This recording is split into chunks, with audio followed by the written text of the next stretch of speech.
Segundo capítulo de Parlante Noticias. Muchas gracias por acompañarnos en esta emisión del resumen sobre la información más importante ocurrida durante la semana.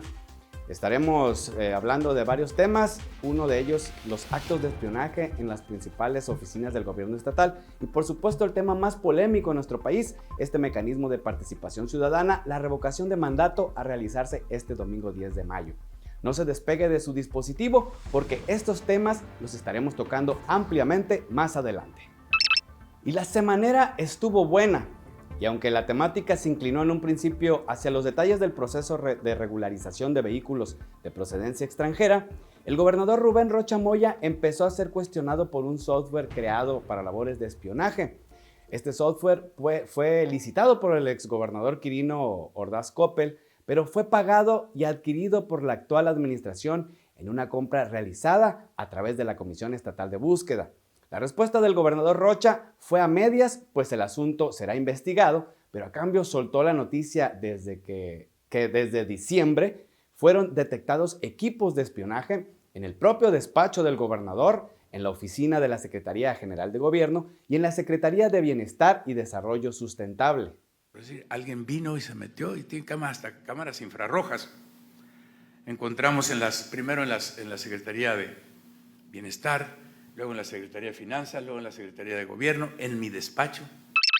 Y también en la semanera, encabezada por el gobernador Rocha, el pasado lunes ya confirmaron que está disponible el sistema para la regularización de los vehículos de procedencia extranjera, en el cual los propietarios de dichos automóviles ya ingresan sus datos para generar la cita en el portal www.regularizauto.sspc.gov.mx. El martes 5 de abril, los propietarios de estas unidades ya empezaron a llevarlas a las instalaciones de la Feria Ganadera en Culiacán para continuar con el trámite. Y será a partir del 15 de abril cuando esta disponibilidad para hacer los trámites en todo el estado estará disponible en los centros de usos múltiples de Los Mochis y Mazatlán. En Guasave será en el estadio de béisbol y en Salvador Alvarado en el centro de convenciones de Guamúchil. La fecha límite para el cierre de este programa de regularización será el próximo 22 de septiembre y los costos en el precio final del emplacamiento será de $1,853 más el impuesto repube de $2,500. Y en el marco del Día de la Niñez, este mes de la niñez, y con el propósito de visibilizar los derechos de niñas, niños y adolescentes, la Secretaría Ejecutiva del Sistema Estatal de Protección Integral de los Derechos de Niñas, Niños y Adolescentes puso en marcha la campaña Dale Zoom a mis derechos, que en parte incluye la participación de niñas y niños analizando y difundiendo sus derechos. La secretaria ejecutiva del CIPINA, Nuria Alejandra González Elizalde, explicó que con motivo de este mes de las niñas y los niños, se realizó también la quinta sesión de la Comisión de la Secretaría Ejecutiva Estatal y de las Secretarías Ejecutivas Municipales para informarles sobre todas las actividades programadas, además de recibir capacitación de parte del personal de la Secretaría de Salud con relación a los temas de salud mental, prevención y atención de adicciones, además de las líneas de emergencia y apoyo emocional con visión de niñez y adolescencia. Vamos a escuchar. Se han generado spots de radio en la que son los mismos niños y niñas las que hablan y comparten con otros niños y con otras niñas cuáles son sus derechos humanos, la importancia que tienen los derechos que les son inherentes, la responsabilidad que tenemos los adultos de generar condiciones de garantía y de protección y de todas las autoridades, de todas las instancias precisamente en proteger y garantizar estos derechos. Continuamos con más información ahora en el ámbito político y si el pasado martes usted circuló por el Paseo Niños Héroes frente al Parque Acuático, seguramente pensó que se trataba del cierre de una campaña electoral, un mitin político pues, y oficialmente lo que se trataba era de una asamblea informativa organizada por Morena sobre la reforma energética. Estuvieron presentes el líder nacional de Morena, Mario Delgado Carrillo, y el gobernador Rubén Rocha Moya, acompañados por alcaldes, diputados, senadores, todas y todos los personajes relacionados con el partido en Sinaloa y algunos otros que no tanto. Estuvieron ahí, nadie faltó. Y en realidad era un evento abiertamente para promover la participación ciudadana el próximo domingo en favor del presidente Andrés Manuel López Obrador. En esto que le llaman revocación de mandato, y no crea que hubo algún discurso simulado con relación a la reforma energética, sino que ejercieron su derecho a expresarse como ciudadanos independientemente del compromiso que muchos ahí tienen en la función pública. Uno de los que ejercieron este derecho a expresarse fue el propio gobernador Rubén Rocha Moya. Se trata solo de apoyarlo a él, que vale la pena porque él nos ha apoyado a nosotros. Se trata de instalar un punto clave para la democracia participativa, que ya lo dije, revocación de mandato. El 10 de abril. Busquen desde temprano con quién se van a venir a la casilla. Tengan muy claro cuál es su casilla. Si tienen una bicicleta, una moto, un carrito, muévanse y tráiganse sus vecinos. Si no tienen, esperen ride. Y continuando con el tema de la revocación de mandato, el mecanismo de participación al que todos seremos libres de acudir o no el próximo domingo 10 de abril, por supuesto que le vinieron muchas reacciones de personajes de la política, algunos de Sinaloa, otros con influencia nacional del centro del país principalmente. Y hablando del ámbito local, uno de los que le presentamos justamente en el portal de Parlante Noticias fue Manuel Cloutier Carrillo, quien de alguna forma criticaba que se diera el próximo domingo la ley seca. Él mencionaba, obviamente, con el clásico estilo de Manuel Cloutier, algunas palabras altisonantes, un poco levantadas de tono, que él utiliza en su cuenta de Twitter. Mencionaba que la ley seca en la Ciudad de México el 9 y el 10 de abril por la consulta de revocación de mandato, pues limita libertades a los mexicanos y pues en este inicio del periodo vacacional para muchas personas, obviamente por lo que respecta a la Semana Santa. También Denise Dresser se expresó en su cuenta de Twitter y menciona parte del texto que ella comparte. Dice: con respeto, López Obrador, le aclaro, usted dice que el secretario de Gobernación no fue a mitin y no usó recursos públicos, al hacer referencia al avión militar en el que viajó, ¿no?, el secretario de Gobernación, y menciona que se promueve abiertamente la revocación de mandato y obviamente comparte el video que estuvo circulando en redes sociales. Raimundo Rivapalacio también menciona que la prensa concluyó que la consulta para revocación de mandato busca satisfacer el narcisismo de López Obrador, pero cuestiona, ¿en verdad todo se reduce a su ego? Podría tratarse de un laboratorio que está explorando la viabilidad de la extensión de su mandato. Y así pues, las redes sociales toda la semana han estado prácticamente estallando con este tema de la revocación de mandato y ya estaremos observando posterior al próximo domingo cuál es el resultado y cuáles son las reacciones tanto del presidente Andrés Manuel López Obrador y por supuesto todos los personajes de la política que están a favor y en contra. Usted mismo decide si participa o no y en el sentido en el que usted mejor le parezca, pues ya estaremos observando y estaremos atentos de los resultados posteriores al domingo, posterior a este mecanismo de participación. Aquí le estaremos informando. Y ahora vamos a conocer la opinión de Carlos Flores Pompa y en esto, que es su columna de opinión, La Plomada. Este próximo 10 de abril, México vivirá por primera vez un ejercicio constitucional de revocación de mandato, que es el instrumento de participación solicitado por la ciudadanía para determinar la conclusión anticipada en el desempeño de la persona titular de la presidencia de la República a partir de la pérdida de confianza. Cabe aclarar que el propio presidente de la República, sus seguidores y Morena, su partido, fueron los más interesados en que se realice la consulta.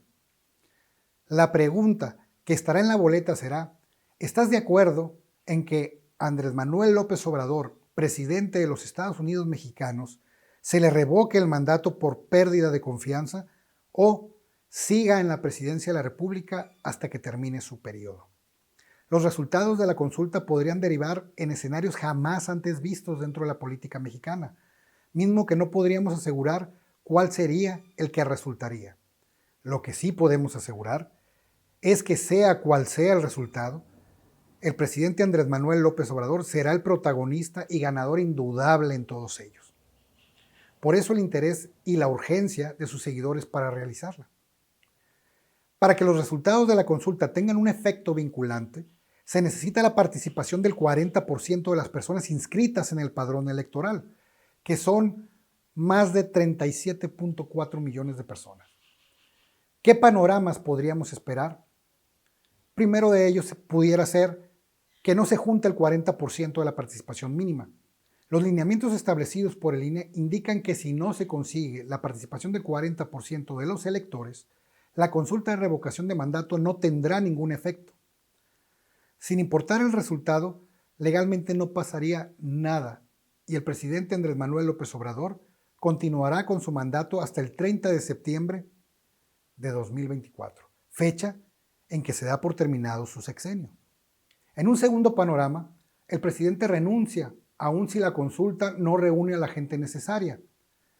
Recordemos que el pasado 15 de octubre de 2021, el presidente dijo en su conferencia matutina que él estaría dispuesto a renunciar a su cargo si en la consulta de revocación de mandato predominan los votos a favor de su salida, aun si no participa el 40% de la población. En palabras textuales del presidente Andrés Manuel López Obrador, si la gente dice que no queremos que continúe el presidente, me voy, sin ningún problema. Es más, aunque no se llegue al 40% de participación. Claro que ya se han hecho promesas como esta antes, y no se han cumplido. Como mero antecedente, el departamento que prometió regalaría a MIT en pleno debate si se le comprobaba que era de él. Se lo comprobaron, no se lo regaló. La gasolina a 10 pesos. Un sistema de salud como en Noruega. No más masacres. La pandemia superada antes de la segunda, tercera y cuarta ola.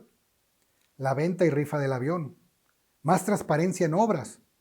Al ganar, gobernaría para todos. Y así varias promesas que crean tendencia para dudar que de perder realmente cumplirá y renunciará al cargo de no verse favorecidos. En un tercer panorama, se alcanza la participación mínima y el presidente pierde. Si la participación llega o supera el 40% de los electores y los resultados no le favorecen, se supone iniciará formalmente el proceso de revocación de mandato.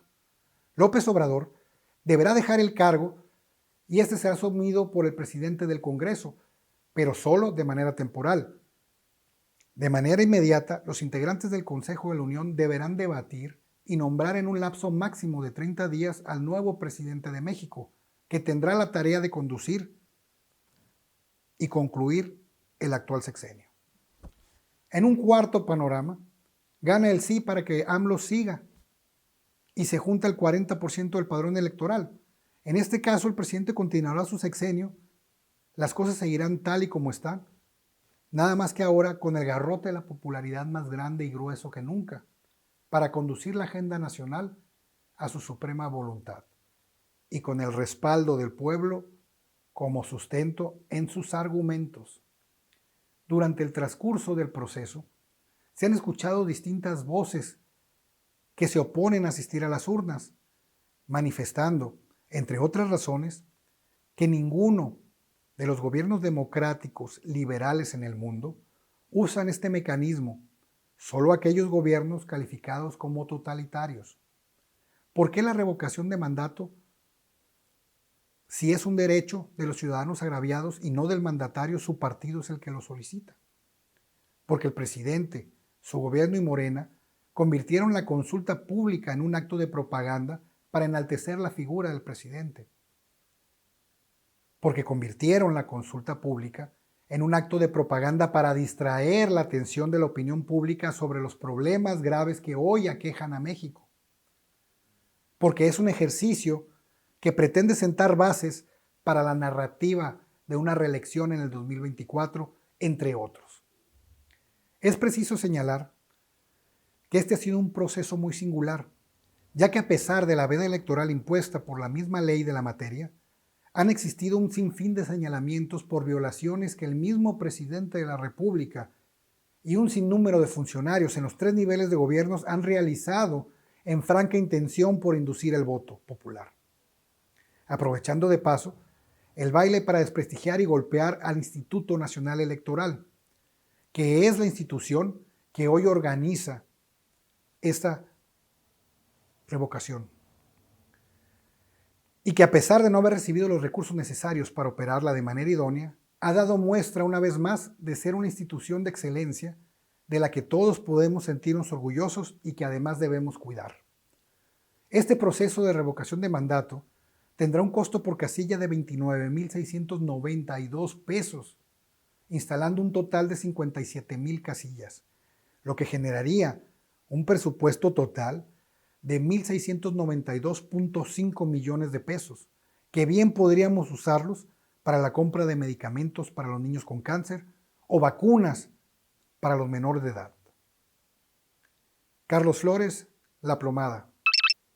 Y Fernando Ballesteros también nos comparte información relacionada con el béisbol de las grandes ligas y por supuesto la participación que tendrán nuestros mexicanos. Finalmente arrancó la temporada 2022 de las grandes ligas, la cual estuvo en peligro de celebrarse debido a un paro laboral de 99 días. Un total de 4 sinaloenses iniciaron en los rosters de diferentes equipos, destacando el regreso del culichi Oliver Pérez con un relevo perfecto en el juego inaugural contra los Padres de San Diego para llegar a 20 temporadas en ligas mayores. El también nativo de Culiacán, Julio Urias, abrirá el domingo frente a los Rockies de Colorado, lo mismo que el mazatleco José Urquidi contra los Angels de Los Ángeles, por quienes el tijuanense Benjamín Gil se llevó una ovación en su presentación como coach del equipo.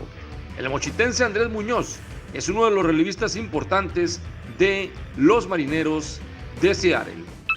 Y es así como llegamos al final de este resumen de información. Le deseamos con todo corazón que pase un excelente fin de semana y aquí le estamos invitando para que se mantenga al pendiente de todas nuestras plataformas, en redes sociales, en nuestra página de YouTube y estaremos informándole de todos los sucesos más importantes que transcurren en Sinaloa y en nuestro país.